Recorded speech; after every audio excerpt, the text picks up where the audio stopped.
नमस्कार, मैं पूर्वा त्रिवेदी कार्यक्रम कला मंच में आप सभी का हार्दिक अभिनंदन और स्वागत करती हूँ। दोस्तों, इस कार्यक्रम में हम विभिन्न शख्सियत से आपका परिचय करवाते हैं। हमारे पास ऐसे नायाब हीरे इस कार्यक्रम में मौजूद रहते हैं जिनका संघर्ष, जिनकी सफलता की कहानी हम सबके लिए प्रेरणा होती है, हमारे जीवन के लिए प्रेरणादायक होती है। आज एक ऐसे ही व्यक्तित्व को हमने इस कार्यक्रम में आमंत्रित किया है आप सभी से रूबरू करवाने के लिए, जिनका नाम किसी परिचय का मोहताज नहीं है। और हाँ, उनका नाम मैं चाहूंगी कि उनका नाम सुने आप उन्हीं की जुबानी। नमस्कार, मेरा नाम है ओपी द्विवेदी जी।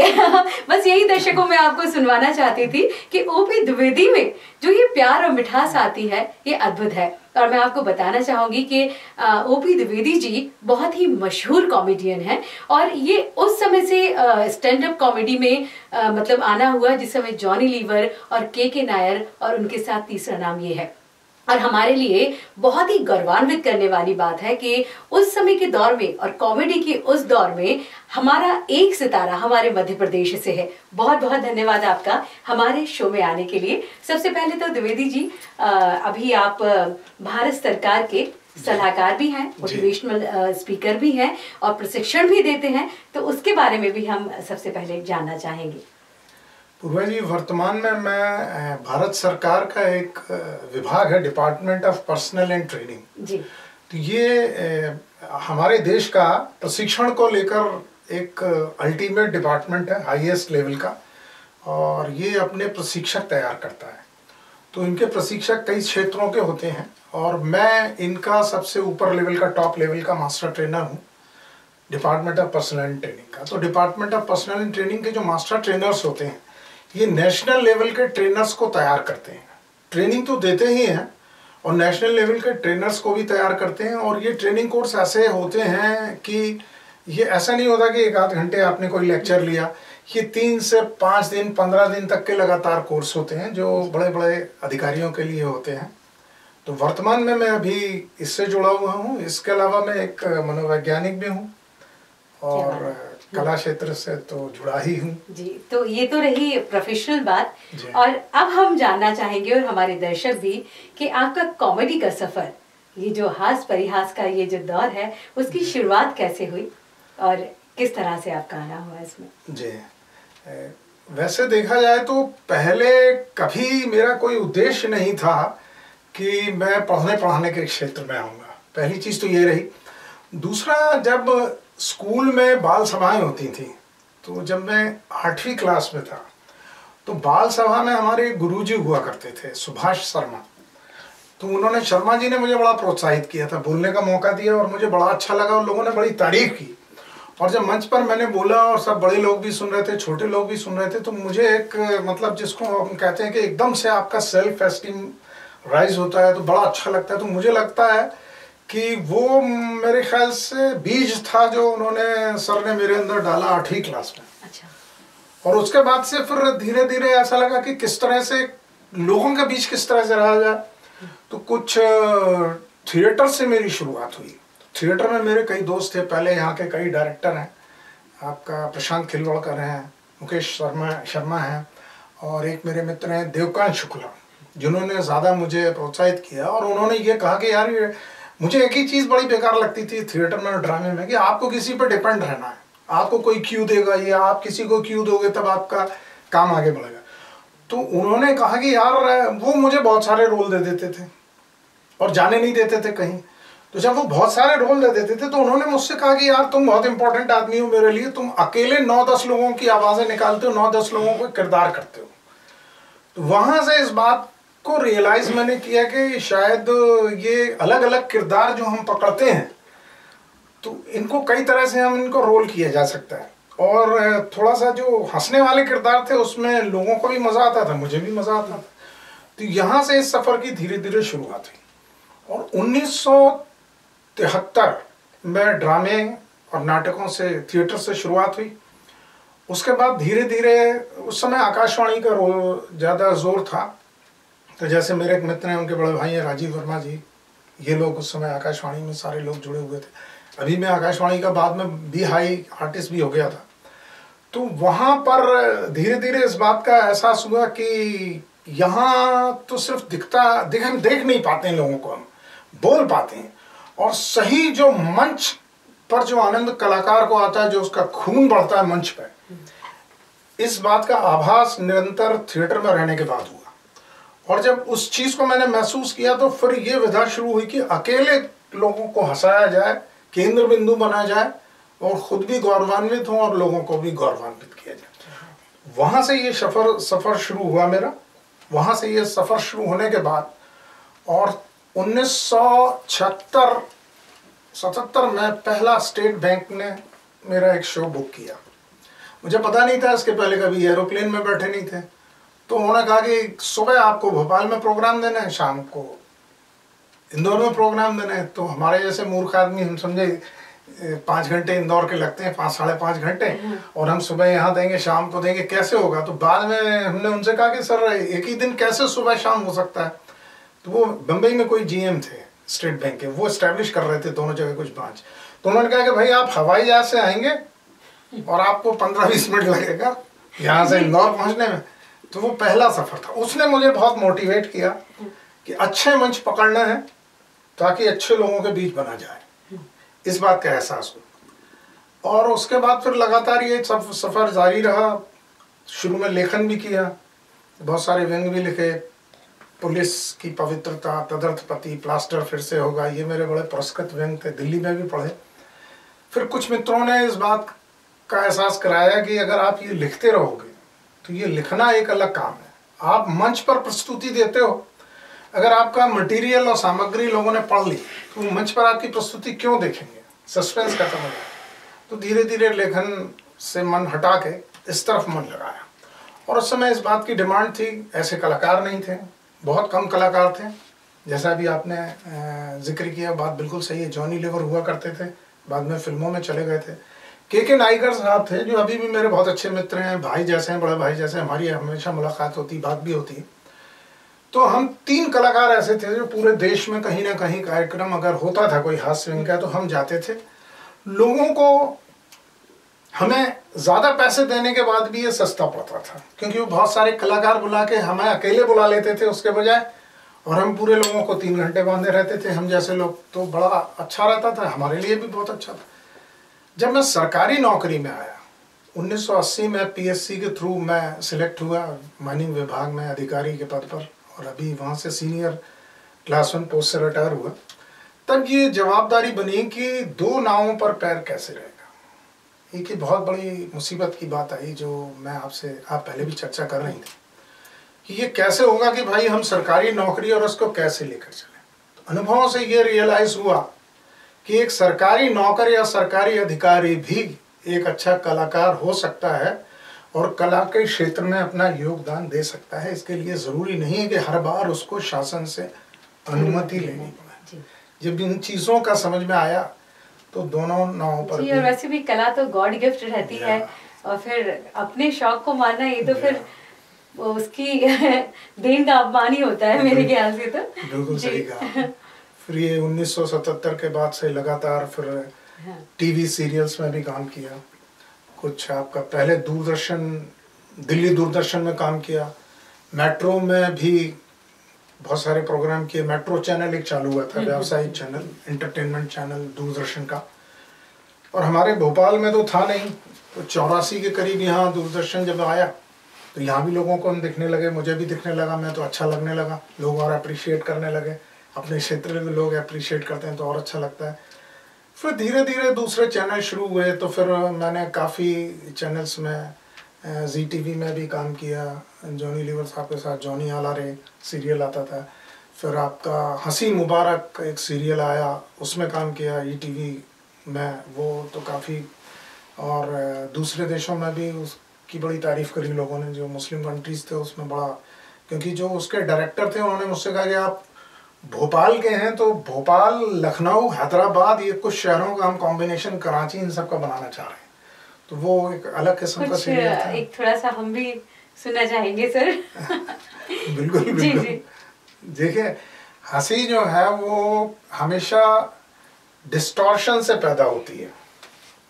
डिस्टॉर्शन का मतलब यह है कि जो आप कर रहे हैं वो ना करके आप करें।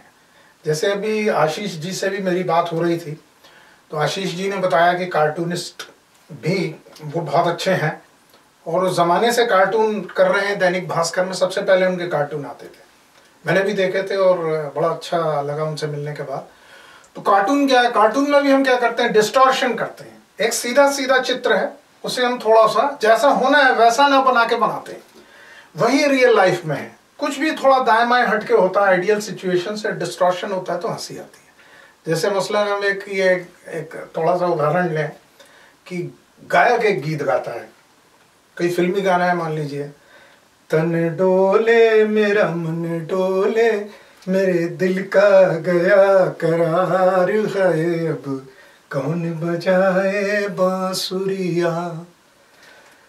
इस गीत को कोई और ऐसा आदमी गाए जिसे नहीं गाना चाहिए। मान लीजिए आरती गाने वाले पंडित जी गाएं, जो 30 साल से कथा गाराने सत्यनारायण की आरती गा रहे हैं, वो अगर गाएं तो डिस्टॉर्शन पैदा होगा, हंसी आएगी। वो किस तरह से गाएंगे, तेरा तन डोले, 30 साल का अनुभव है उनको आरती गाने का। तेरा तन डोले स्वामी मेरा मन डोले, तेरा तन डोले स्वामी मेरा मन डोले, तेरा तन भी डोले मेरा मन भी डोले, अब कौन बजाए बांसुरी, बोले भाई तेरा तन डोले। बहुत बढ़िया, बहुत। तो एक्चुअली हम अपनी लाइफ में जब भी होता है, good and bad conditions they are part of life, but keeping smile on this in these conditions is art of life. तो एक्चुअली मुझे ऐसा लगता है कि एक आदमी को भी अपने हंसने के लिए आत्मनिर्भर होना चाहिए। हम जो चीज़ें गलत होती हैं, अलग होती हैं, हमको उस नज़रिए से नहीं देखते। अगर हमारा एक कार्टूनिस्ट का नज़रिया हो जाए, हमारा एक व्यंगकार का नज़रिया हो जाए, तो हम उसमें भी खुशी ढूंढ सकते हैं, मज़ा ले सकते हैं।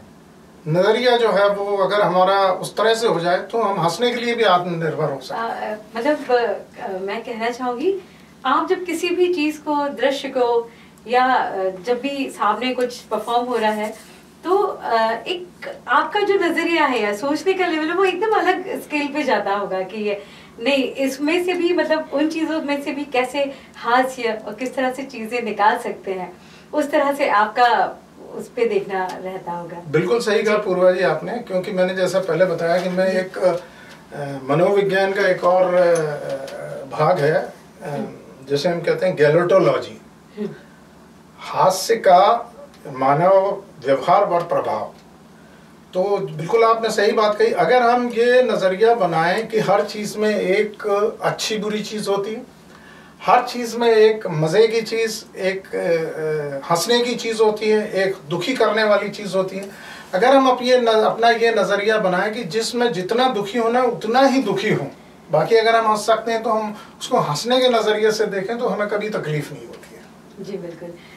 सर एक और चीज़ जानना चाहूँगी मैं, क्या आप हमारे दर्शक भी जानना चाहेंगे कि मतलब आपका तो एक तरह से प्रोफेशनल लाइफ में ही आप हास्य कलाकार हैं और लोगों को हंसाते हैं, तो एक अगर परिवार की बात की जाए तो आपका घर में रहना, मतलब घर के जो लोग हैं या भाभी जी हैं, फिर वो सारा जो वातावरण है वो एक पारिवारिक परिवेश में किस तरह से रहता है? बिल्कुल सही कहा आपने। वैसे मेरी जो पत्नी है उनके अंदर ये इनबॉर्न क्वालिटी है। मुझे तो थोड़ी डेवलप करनी पड़ी थी कि हम दोनों पक्षों में सोचें जी।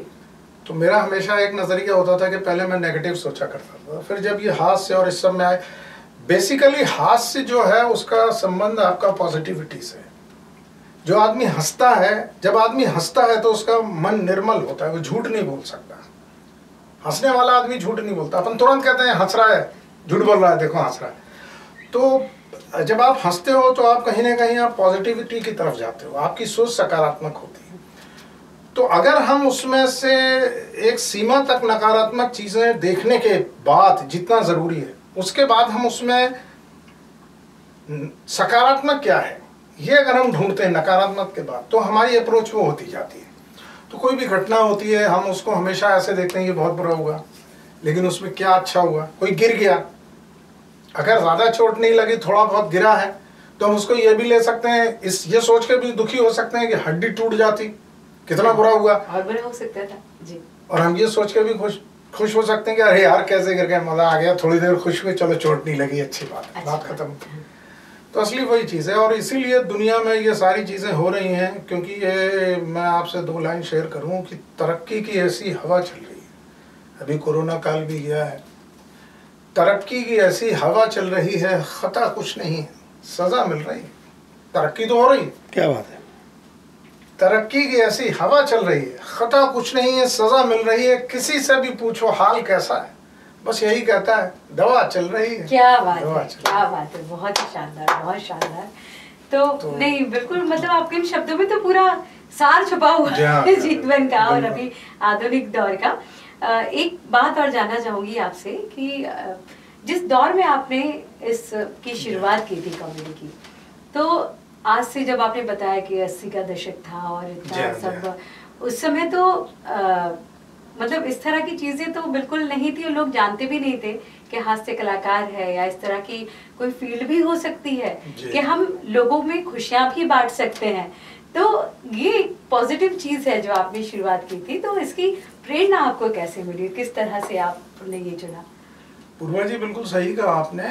एक्चुअली प्रेरणा इस बात से मिली कि देखिए, ये एक मानव स्वभाव है कि हर व्यक्ति के कुछ उद्देश्य होते हैं, और 99% लोगों में से ये एक उद्देश्य होता है, एक सामान्य उद्देश्य है व्यक्ति का, कि उसे लगता है कि वो कहीं ना कहीं केंद्र बिंदु रहे, लोग उसके बारे में कुछ अच्छी बात करें, या नहीं करें तो सिर्फ बात करें, वो लेमलाइट में रहे।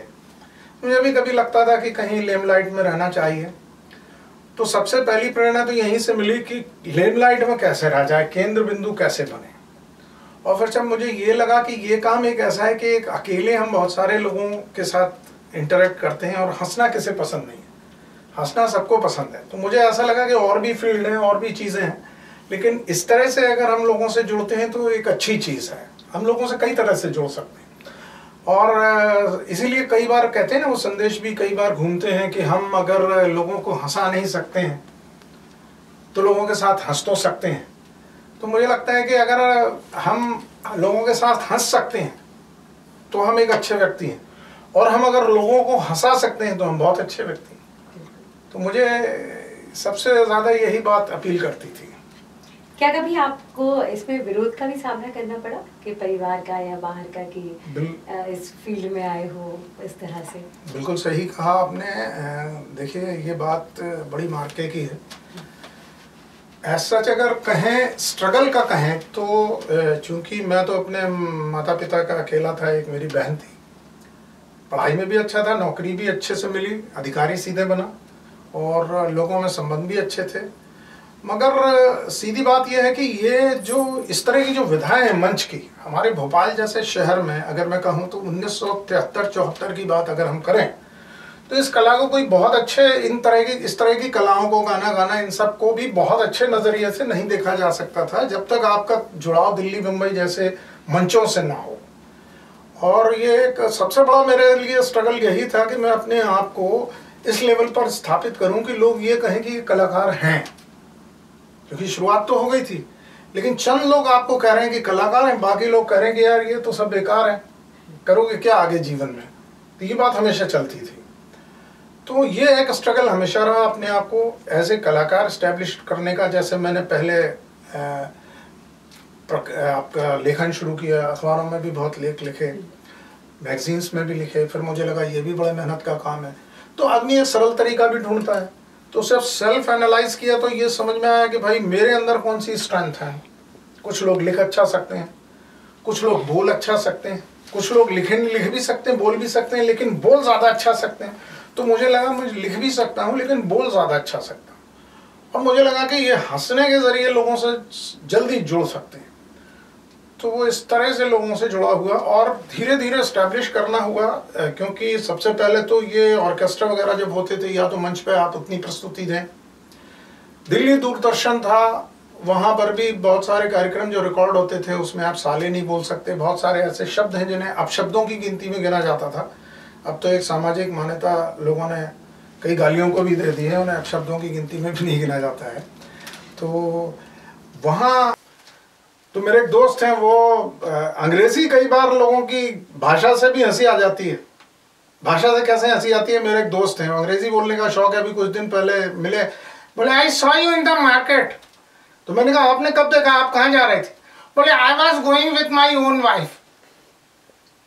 तो मैंने कहा यार ओन वाइफ, खुद की वाइफ के साथ तो सब लोग जाते हैं। No, sometimes I used to go with others wife also. Chaturvedi साहब की वाइफ के साथ जा रहे थे, भाभी जी के साथ उस दिन।